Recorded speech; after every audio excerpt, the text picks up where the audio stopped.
Disney rachète Lucasfilm et prépare un Star Wars 7 pour 2015.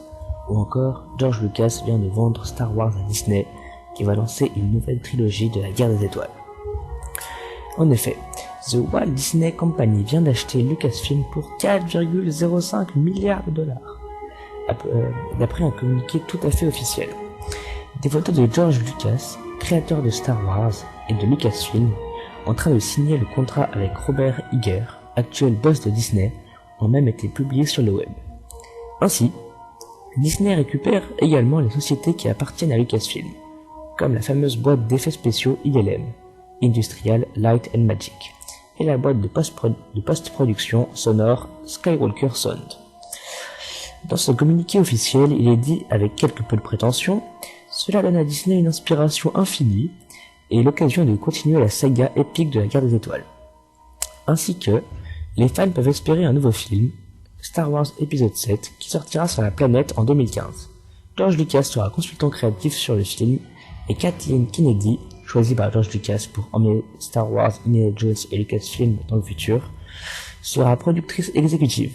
Elle est également présidente de la compagnie.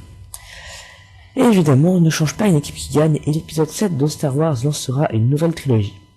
Disney prévoit de sortir un nouveau film Star Wars tous les 2 ou 3 ans dans un avenir proche, d'après ce même communiqué. Les fans de Star Wars vont donc être comblés, le nouvel épisode est déjà programmé pour 2015, donc il devrait s'inscrire dans la suite de l'épisode 6, La Revanche des Sith, qui est sorti en 2005. D'autres films sont même prévus pour faire prospérer la franchise bien au-delà, dans le futur, poursuit le groupe. Un nouvel épisode devrait ainsi sortir tous les 2 ou 3 ans. Dans ce communiqué annonçant le contrat publié mardi, le père du succès interplanétaire Star Wars, George Lucas, déclare « Il est temps pour moi de passer Star Wars aux nouvelles générations de réalisateurs. » Cette transaction combine un portefeuille de contenu de classe mondiale, incluant la Guerre des Étoiles, l'une des plus grandes franchises de divertissement familial de tous les temps, avec la créativité unique de Disney sur plusieurs plateformes, a indiqué le PDG de Disney, Robert Iger. Bah dis donc, il a de la prétention. Quand on sait qu'en 2006, Disney avait racheté Pixar pour 7,4 milliards de dollars, ainsi que Marvel Entertainment pour 4 milliards de dollars, et qu'il produit maintenant les films de super-héros les plus rentables de la planète avec la saga Avengers, la petite souris Mickey vient de se payer la franchise de science-fiction la plus connue de Galaxy, en sachant qu'Avengers 2 sortira en mai 2015 et Star Wars 7 la même année. La saga La Guerre des Étoiles rejoint l'Empire Disney. Et donc George Lucas a aujourd'hui 68 ans et revend donc, je le rappelle, Lucasfilm pour 4,05 milliards de dollars. Les 4,5 milliards seront répartis en dollars numéraires ainsi qu'en actions. Il est dit que cet accord satisferait les deux parties. Pour le patron de Disney, Robert Iger, Lucasfilm est à l'image de la passion, de la vision et de l'art de raconter des histoires de George Lucas.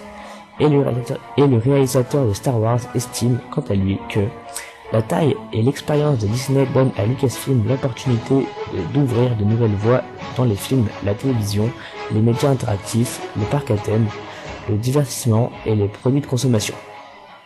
Dès janvier, il avait annoncé au New York Times qu'il ne réaliserait pas lui-même une nouvelle trilogie. Pourquoi devrais-je en faire un autre quand tout le monde vous hurle dessus et vous dit que vous êtes horrible, dit-il. Cette vente de licence est alors d'autant plus surprenante qu'il estime qu'il n'a pas à faire une nouvelle trilogie, mais vend cette dernière à Disney. Mais qui est le mieux placé pour donner à Star Wars 3 épisodes magiques, à part celui qui a déjà fait les 6 premiers? Il y aura donc forcément du changement à la tête de Lucasfilm. Kathleen Kennedy, actuelle coprésidente, en prendra la tête et supervisera l'ensemble des opérations de Lucasfilm, Ltd, LucasArts, Industrial Light and Magic et Skywalker Sound. Alors que George Lucas, de son côté, deviendra le consultant créatif sur un nouveau film de la saga Star Wars. Je vous demande donc ce que vous en pensez. Est-ce que vous êtes plutôt du genre ouais c'est génial, il y aura un nouveau Star Wars 7 donc c'est top, ça me manquait, ou est-ce que vous vous dites plutôt oh putain c'est que pour le fric, vraiment c'est n'importe quoi. Vous pouvez bien sûr réagir et à la prochaine tout le monde.